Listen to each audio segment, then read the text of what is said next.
Hey, this is Brook from Printrbot.com, and we're here on another Printrbot Live on Facebook and unlive on other places, but thanks for joining us.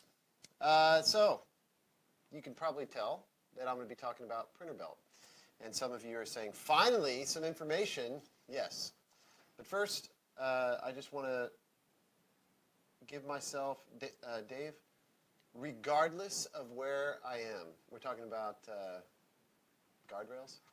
I want you to tell me at 5 o'clock, like jumping jacks or something, like get my attention. Because we're going to do about a half hour this week at most. And that's because I looked at the YouTube channel and I looked at the length of my videos, and it's just stinking embarrassing. I talk too long, so we're going to focus today. We're just going to talk about a couple of things. And one is really fun. So I've been working with Autodesk, and that's really overstating. Let me say it more accurately. Autodesk's got some guys that I just love, and Garen's one of them. And I always forget his job title, but Autodesk University is about to happen in 4 weeks, and they're doing a really cool thing. And it's kind of like taking the 3D printers, laser cutters, these maker tools, and he's putting them all together into one project. And he's designed this beautiful little speaker. And I don't want to show this very long because I don't know if I'm supposed to show this. It's really cute. Anyway, that is CNC'd on a Pocket CNC. Really cool machine. Check them out. 5-axis mill, built like a tank. Really cool. We were with them at the show floor in Las Vegas a couple years ago. It was last year. I don't remember. Could have been last year. But anyway, it was us and them, and there was several other booths. But this year they're doing something different, and Garen's leading it up. So he's got this project where it's a speaker, and they're using Othermill to prototype the PCBs. So they have a PCB made with maker tools.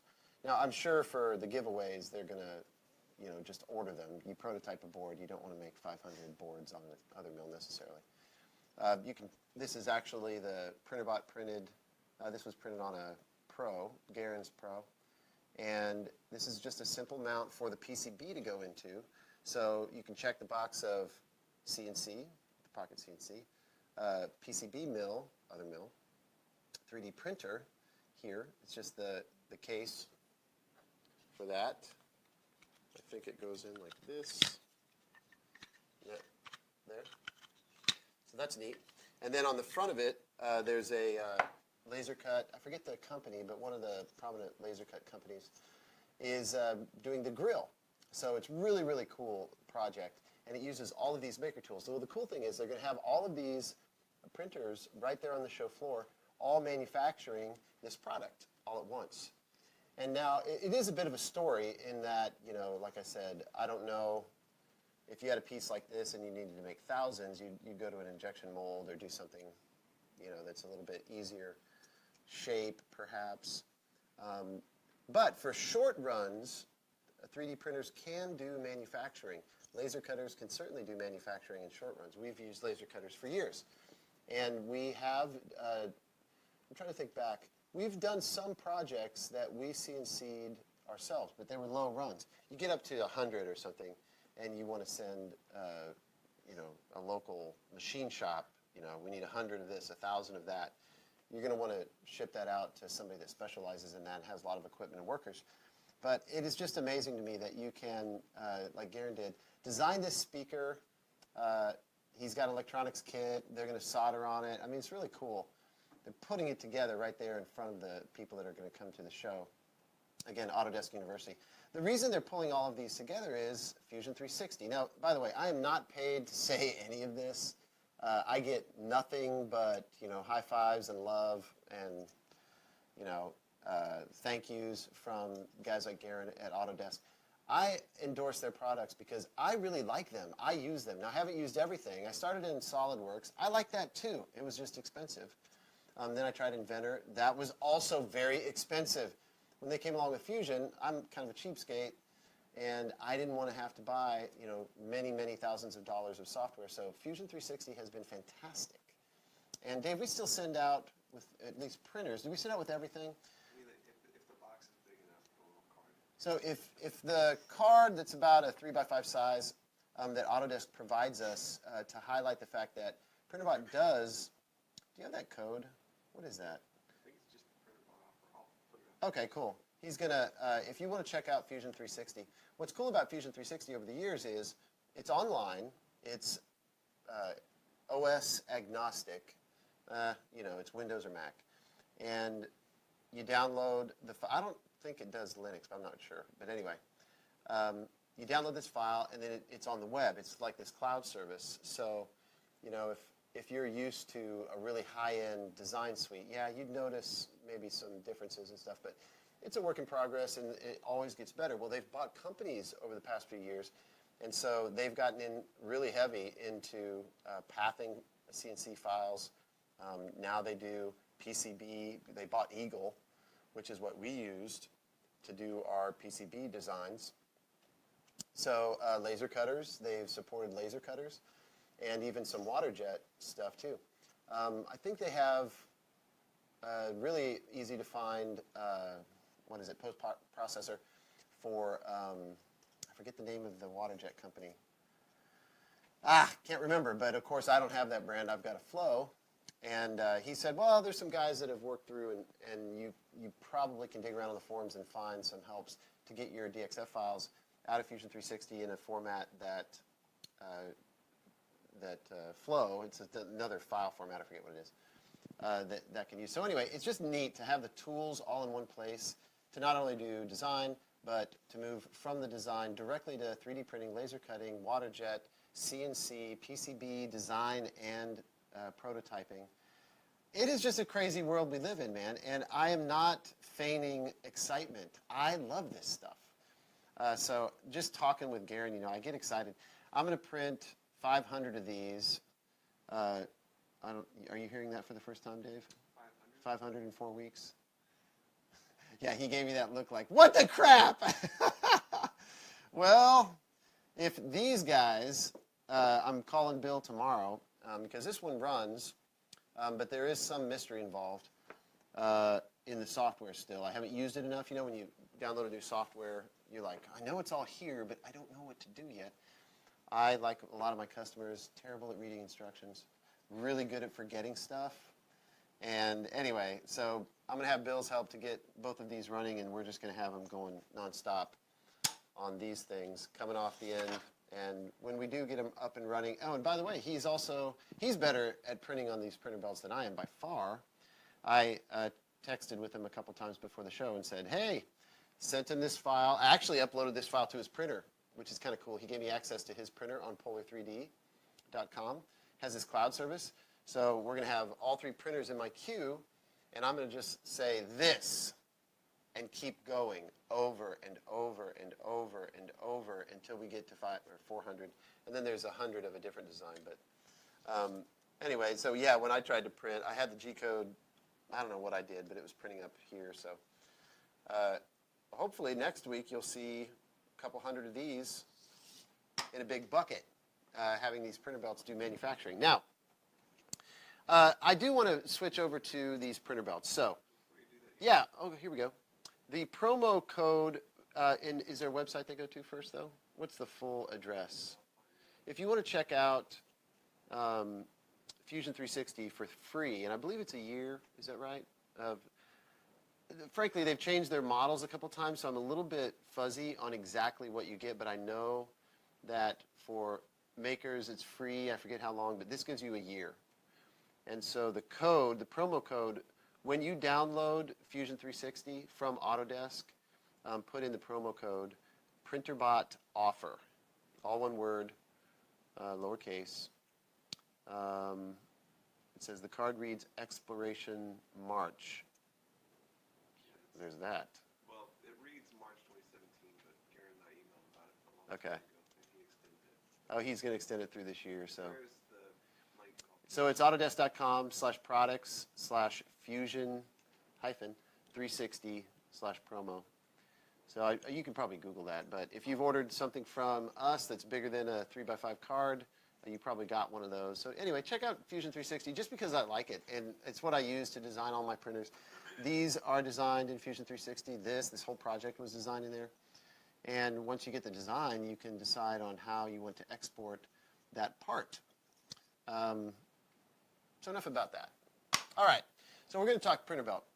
Now, just a little background. I'm going to do, let me restate. I have a blog post I wrote yesterday that is far too long and self-indulgent, but I'm going to release it anyway. And it really just talks about the differences between these two machines. Not necessarily why it's taken so long, because the answer to that is business. There's one of me, and things are changing all the time, and different priorities creep up, and so you just kind of go with the flow. So this Printrbelt got off to a really fast start, and in the end, not a lot of people bought it. I forget what I offered it for, but it was, it's going to be $1,500. So this is $1,500. So it's one thing if you're excited about seeing this and just staying up with the technology and stuff, but to stay in business, I need people to buy it. So without a lot of purchases, I was like, okay, hold on, let's pull back and let's make this machine better. There are some things that over time have bothered me about this beta machine. So I'm just going to highlight a few things, and if you guys want to ask questions specifically about the Printrbelt or about Polar3D.com, the cloud that's going to operate it. By the way, that's not required. He has released the post-processor code for these to work from, specifically, I've used it with Repetier. But again, when you have this plugin that's open source and no real support, here it is, do with it what you will. It's not going to be as nice to use as the cloud. The cloud's nice to use, so consider that. But anyway, if you have questions about the Printrbelt, we're going to stay on topic and focus. So this guy, we built in a jiffy, and the first thing was we wanted to build it with the tools that we had. I didn't want to farm anything out. I like to prototype in-house. So you end up making some decisions that you forgot, and you didn't really think that through. And what if I had to make 100, or what if I have to make 1,000? And then you start thinking about designing for manufacturing. So let me just point out some things that are different about these two, and maybe talk a little bit about why. Just kind of give you an insight. By the way, if you're watching this and you stick around for a few minutes, how are we doing on time? Stick around for a few minutes. You may not want to read the blog article, frankly, but I'm going to tweet it out later and put it on Google. There'll be some pictures of this stuff, and just real informal, but it'll kind of say what I'm about to say. So one of the things was I've never done a printer with a belt, right? So the biggest difference between these two are this belt is quite elevated. The rollers end down here, I don't know, half an inch or so, and then the heated bed is way up high. Now, we were using both. I knew I had to tension this belt. This belt is stainless steel shim material. You can get off of, you can get this off of, I think it's McMaster. So I'm not keeping any secrets with this. I'm not going to make a proprietary belt. This stuff is very, very thin. In fact, I'll tell you what the thickness is, just to be a geek about it. I don't know how much it costs. I don't remember. So the thickness is 0.002 inches. So what is that, 2/1000 or 2/10,000? 2/1000. It's very thin. I'm a metric guy, so I'm probably saying it wrong. But anyway, there's just a little bit of it in here. But it's very strong. It's stainless steel, as it says, shim, stainless shim. And I don't even know what this stuff would be used for normally. Maybe some of you guys have used this stuff. It does not stretch. It's so thin you can cut it with scissors or like a paper cutter. And we just cut a length of it. And then we tape it together with Kapton on both sides, the inside and the outside. That's a pain. But the reason I wanted to leave it like that instead of, China, we need to get a belt made from blah, blah, blah. Well, that drives your overall cost up if you have a whole bunch of manufacturing to do and a lot of time. And frankly, I hadn't even used it long enough to know if it's going to work. It does work, but I would be more comfortable not doing something proprietary. I think it's akin to like, and we actually do this with some of our parts. I like to design things a certain way, and so I'll sell like the printer board with my, it's not proprietary, but the mounting holes inside, we were talking about it today, the mounting holes inside do match with the printer board. So if you want to put another board in there, well, there's a little bit of an inconvenience. So it's not that I intend to design this in a way that you buy everything from me, but some things you have to do. You have to design them, get them made, and make them. But this belt, I could foresee people wanting to replace it eventually, and you can buy your own and put it together. I don't need to be in the stainless shim business. That's not my gig. But I'm also an open source guy, and I'm hoping people will take these ideas, and when I do release the designs, you make your own, and we'll all move forward together with these ideas that, I'm standing on the shoulders of Bill and others that have contributed to this project just by me seeing the stuff that they've done, looking at the designs. That one guy in Kickstarter, I've never talked to him, but he did that big black belt printer thing. Anyway, so the bed here had too sharp of a, this was so high, this bed was so high. I was tensioning it with the screws here in the four corners. Tensioning on something you want flat on four corners is really a no-no. One corner, you'll taco it a little bit. It's just impossible. Kind of weird, though, that you don't really need to have this whole bed completely flat, like planar flat, like super flat, like granite, because it's only really touching down here on the surface. It only touches the surface down here. So, yeah, I mean, if it was a little low in this corner and it's printing up here, you might see it, but it's just different. It's different than a regular 3D printer.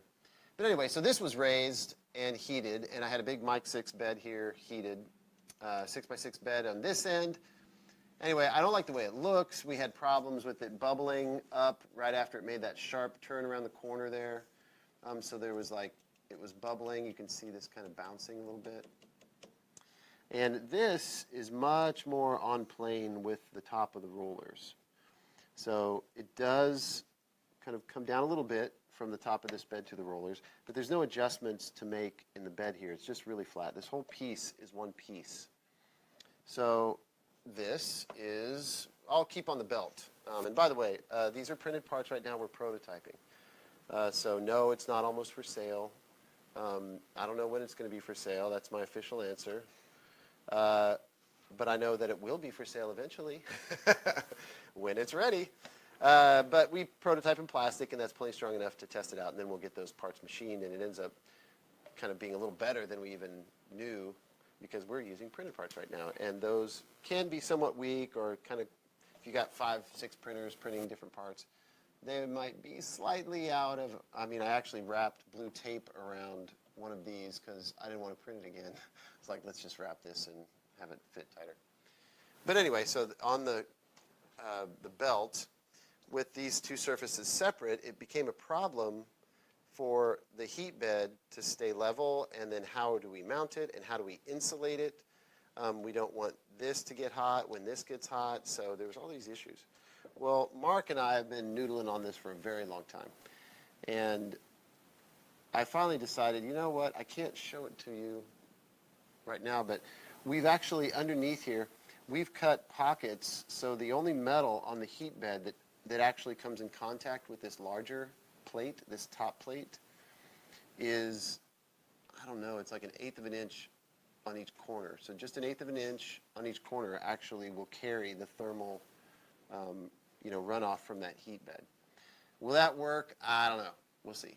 But I thought it was a pretty good idea. I wanted to try it because I don't want you to have to adjust the height of the bed. Okay? Looks like a question. Is this William?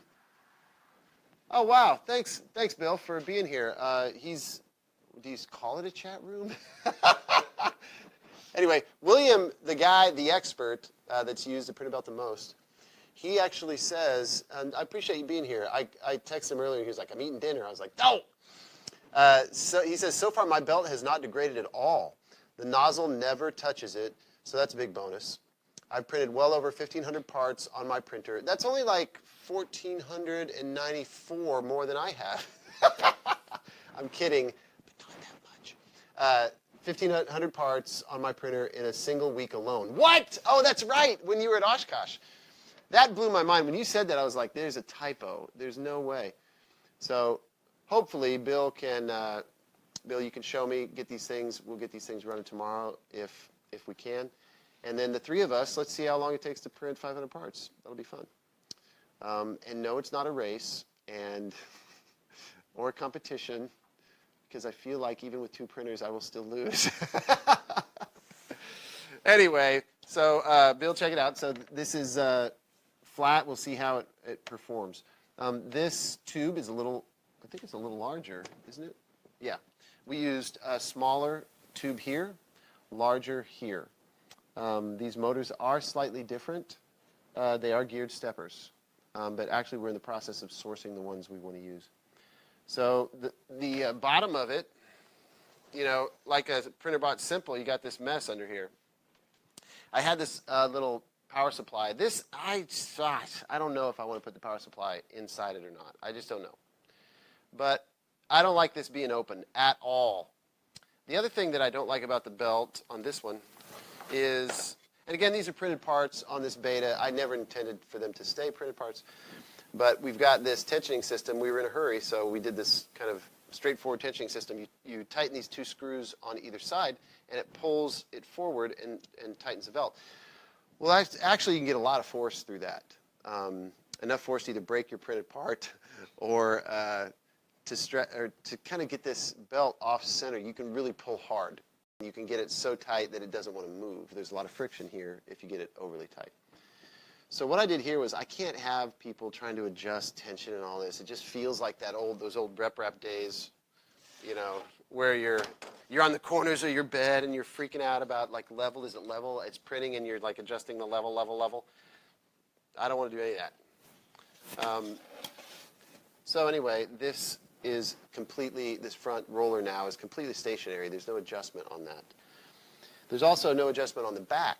So how do we tension? I'll show you. And I've actually taken this apart. Oh, I wanted to show you that while this is open, this is not. So it's completely enclosed. It is a little bit wider. I don't know how much wider, maybe an inch or 2. But it is shorter. This has a very long belt. This is a slightly shorter belt. I'm totally guessing on the length of the belt. I tried to run this earlier, and just full disclosure, we haven't totally got it dialed yet. It's a little hard to move this. It's on an uneven surface. A little hard to move. We're going to have to make that smoother, but I'll show you this is one thing I really like. This whole belt part, I don't know what to call it, the Z stage, comes out completely independently. And it really opens up. This machine is completely open, so you just have a few electronics in here.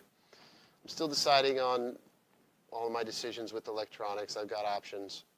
But we do have a Raspberry Pi in here. Right now we have a F6 printer board, but the power board from the G2, which has a nice switch and 2 options on the power. You will need a bigger power supply. I'm using this one. We sell this one right now. It's, what is this, 350 watts?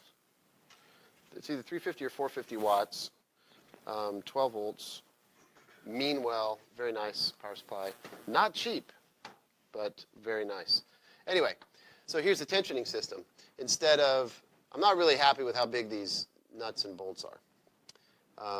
But instead of these 4 bolts, you kind of got to get them even, the 2 bolts to like pull. It's kind of like our belt tensioners. So I really wanted one nut to tighten on each side, 1 screw to tighten on each side.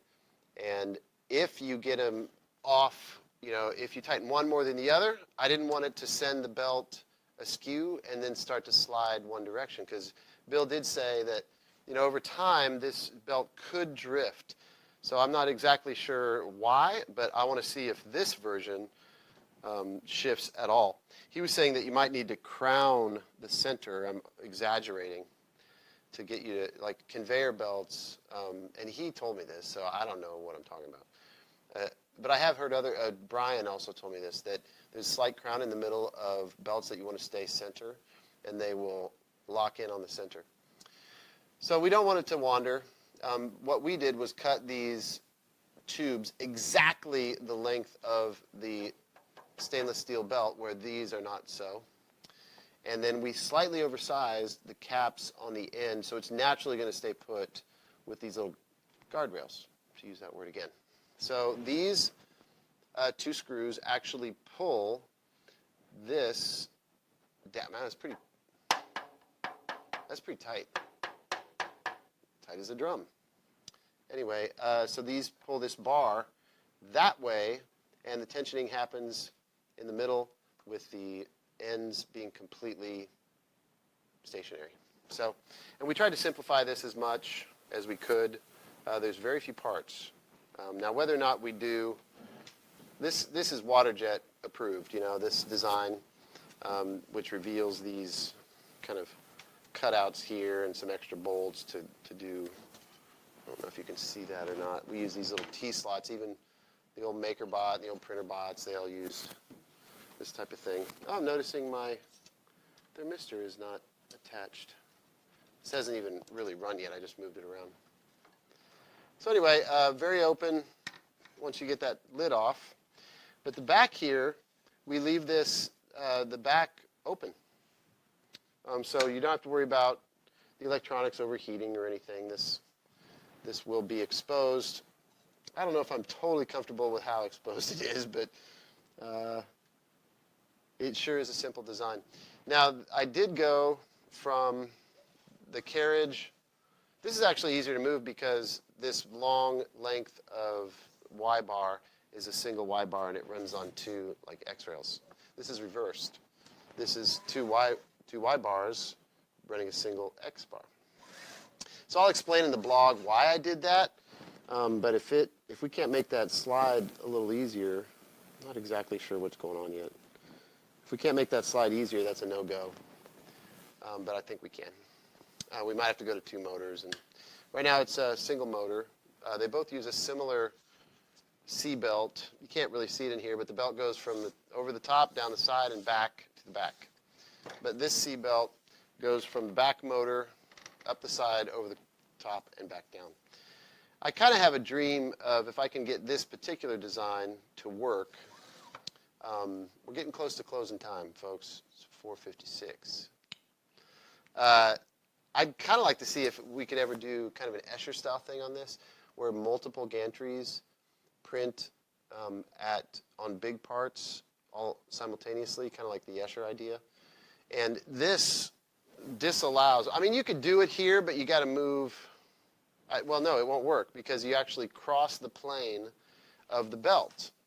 You see what I'm saying? Like you couldn't extend this belt back to here because this is crossing the plane. But this, there's nothing but metal back here just making it pretty. This, we can extend the belt back, and with this belt orientation, we will be able to explore the fact that, hey, now I will have to, I can't break the plane of the belt with my fan and my extruder and stuff, but that's just geometry. That's totally doable.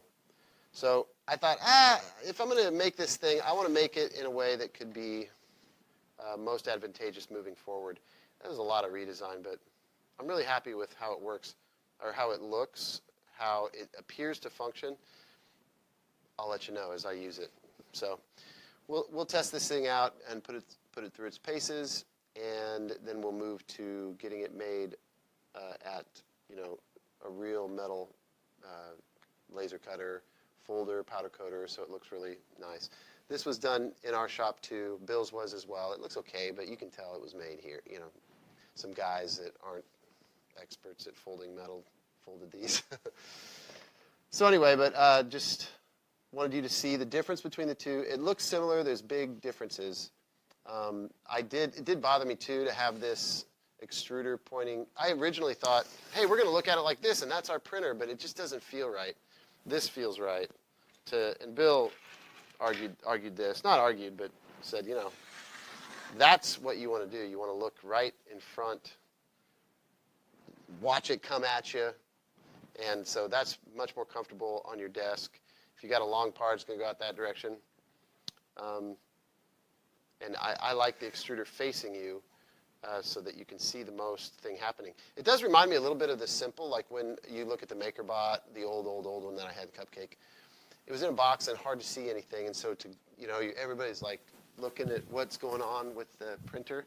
This is like literally an open book. People could gather around 3 sides here and watch, so I like that orientation better. He was right. So it is getting closer. It's getting real. All right. Any questions? And we're going to call it a day, guys. Thank you for allowing me to just focus today. What do we got? Why not Core XY? Why are we still pushing Cartesian? That alone causes you issues. Wires, flexing for the gantry, mounted motor. Already run a lot of belt and idlers to do C-belt. Anyway. Yeah, so, you have to understand, he sounds or she sounds like a passionate person with some experience. So I don't... I think it's the same dude that helped us with those boards, Vernon. Oh, Vernon. Hey, Vernon. This guy's talking from experience, and he happens to like Core XY. I've experimented with Core XY, and it is super interesting to me because it moves a lot of the weight off of the gantry, and it uses these belts that are stationary to do the work. It can work very, very well. I've seen some amazing prints done on printers, homemade printers, that use Core XY. I guess I'm a traditionalist when it comes to shipping product. And what I'm talking about is I don't like deltas at all. Like, I don't like deltas. It is a preference thing, but you got to understand that it's already hard enough to calibrate or to tell, tens of thousands of people how to use their 3D printer. I mean, that alone is hard. And then you got to explain to them how to calibrate and maintain their printer. Well, Delta printers, very difficult. Now, some people will tell me I'm an idiot or whatever. Trust me, I've talked to manufacturers of Delta printers, and there is a higher bar when you're trying to get that thing very perpendicular and parallel and everything. It's tough. I don't need that trouble. CNC, why doesn't CNC, this is my argument, Vernon, why don't CNC machines use Core XY? Why don't they do that? Well, because Cartesian is the simplest, most straightforward. You don't have to get real tricky in the software at all. If you want to go that way, you pull a belt and it goes that way. If you want to come back, you pull the belt this way. If you want to go that way, a belt goes that way. You know what I mean? So it's very, very, very straightforward. Even CNC machines that are very, like, think of Haas or, ShopBot or the bigger ones. They use rack and pinion. And there's other ones too. There's other ways. And rack and pinion and ball screw, these have been around for centuries. So I am kind of like on Core XY, well, that's new and different, and that's a long length of belt. Of course, this is pretty long too. I don't know. I just don't like it. I don't like it because the Marlin software does it pretty well, but I don't want to have to make the jump to another board if it doesn't support it. I just want to stick with easy right now. So that's what I'm doing. But the great news is, as Bree Pettis did when I was telling Dave last week, I saw Bree at a show in Colorado, and this kid came up to him and was like, "Oh, great to meet you, great to meet you. Hey, I got an idea for your printers. If you do," and he explained this complicated thing that he was going to do. Maybe it was a simple thing, maybe it's a beautiful thing. I don't really remember, but I remember thinking, why would you spend your time, meeting a hero? This kid was really excited to meet him. Tell him about what he should do. You're a kid with no experience, and he's built a lot of printers. So this is funny to watch. And Bree was very excited. He was like, "That is awesome, man. You should totally do that. You should go do that." And he was like, "Wait, I'm telling you because I think you should do it. I'm not going to do that at all. I want you to do that." And I thought, that's a pretty good thing. Vernon, if you can show me that this machine, and I think Vernon's going to get one of these. I may have even promised him one. I forget. You'll have to remind me, Vernon. Good guy. Maybe we should try some different approaches on this, because I would be happy to admit that I'm wrong if somebody else comes up with something better. And I will be open sourcing these plans, and I am doing a RepRap style one. It won't be near as pretty as this. The RepRap style, I like to say, I'm good at, this isn't meant to be a compliment, you'll see. I'm good at taking a very long time to make beautiful, very sturdy bots, but I'm also good at taking a very little time to make a really ugly bot that you can make at home. So RepRaps, I think, are, when I drew up the RepRap version of this, I was like, whew, it's totally possible. We can do this with printed parts and straight bars and everything. But when I kind of stepped back from my screen and looked at it, man, it was ugly. It just, things are sticking out all over the place, and it's not symmetrical. But I will give you guys the files to play with it if you want to build something like this at home. All right, it's 5:04. I've gone long. Any last question? If you got one, Dave? One last one, or no? You got nothing? Belt dimension for the Printrbelt. The Printrbelt here is 6 by 6 in the X and Y. Now, it's a little bit weird because, look at that. That's way longer than 6 inches. But you actually measure it by standing up. I wonder if I have anything that I could. I just didn't come prepared. Hold on. I'll be right back. I'm getting a piece of paper. This will help. Your part is moving along this plane. It's moving straight this way. So first we got to decide how wide is it. Well, it's going to be able to print from there to here, and anywhere along this Y. So we got to fold this down to just be 6 inches wide. Okay, great. So that's how wide it is. So it can print something wide. So we could print a flat piece of paper and stick it out, and you've printed 6 inches wide, but very long. Now we could extend this piece of paper as long as we wanted and have 6 inches wide and literally 6 feet long. Where is that thing? I know. I printed it a long time ago, but it's hilarious. This printed on this printer. Started out really small, and then it kept printing, and it kept printing, and it kept printing, and it kept printing, and it kept printing, and it kept printing. So you can just keep rolling that belt, and you can make something long, even though it's not very wide or tall. By the way, that is hollow, oddly enough. All right, so 6X. Kind of infinite, although I know there's no such thing as infinite, but long, very, very long on the Z. This is Z, believe it or not. Okay, so why is it only 6 when this is about 18 inches? Is that right? 16 inches? 16 inches of travel, of rail. But look, you actually have to think that it has to go through, ooh, looks like we got a little more than 6 inches on this. It has to go through this kind of, this path. It has to pass, once it's done printing, this would be the highest it could print. So you end up with essentially 6 by 6. So it's 6 by 6, and then as long as you want that 6 by 6 cube to be. And of course, that's one benefit, but the other one is multiple parts over and over and over and over and over and over and over and over and over. You never get to the end of your Z, or your belt, because it's a loop. So it just keeps going. So while it prints, it kind of looks funny.